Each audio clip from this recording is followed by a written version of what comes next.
El ciberbullying tiene lugar cuando un menor sufre amenazas, hostigamiento, humillación u otro tipo de molestias realizadas por otro menor mediante la publicación de textos, imágenes, videos y audios a través de medios electrónicos. Entre los casos del ciberbullying puedes encontrar el acoso.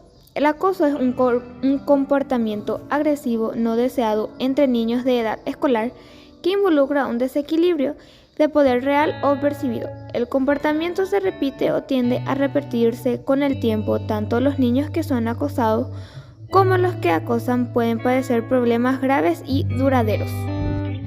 Debemos luchar todos juntos contra el ciberbullying. No estás solo y siempre tendrás quienes te apoyan y esperan lo mejor de vos. Lo que los demás digan sobre ti no debe importarte, ya que es tu vida y vívela a tu manera, sin importar lo que los demás te digan.